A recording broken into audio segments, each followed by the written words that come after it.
In this topic, we will learn about tangent at a point. Here we have tangent ATB at point T here, and OT is the radius of the circle.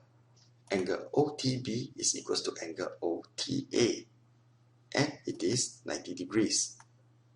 Now, why is it that angle OTB and angle OTA must be 90 degrees? Now, there will always be a perpendicular distance from the point O to the line AB. If angle OTB is not the perpendicular distance, then there must be another point whereby it is a perpendicular distance from O to AB. And let's call this point X here. And let's assume that angle OXT is the 90 degrees instead. Now, if angle OXT is 90 degrees, that means OT is the longest length because there's no other angles in this triangle here that can be greater than 90 degrees. And since the length opposite the largest angle is the longest length, therefore OT must be the longest length. And this implies that OT must be longer than OX.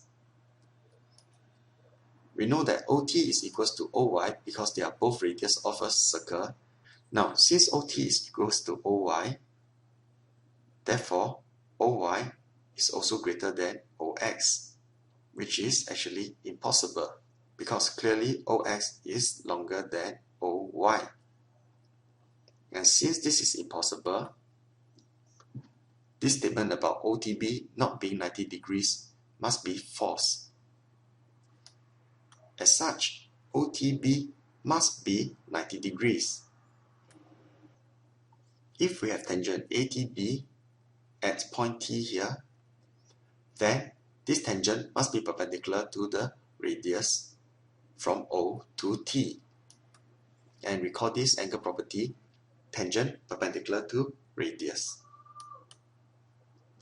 Let's look at an example here. If LMN is a tangent, find angle MJK. To find angle MJK, we will first need to know what is angle MON. And we can find angle MON because it is equals to 180 degrees minus 90 degrees minus 40 degrees.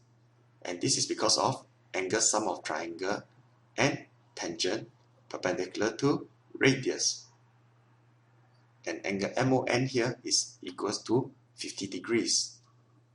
And therefore, angle MJK is equals to 50 divided by 2 because of angles at the center equals to twice the angle at circumference. And we will have 25 degrees. In summary, if ATB is a tangent at point T, then the radius here must be perpendicular to the tangent at T. And we call this angle property tangent perpendicular to radius. As such, angle OTB and angle OTA will both be 90 degrees. And that's all for this topic.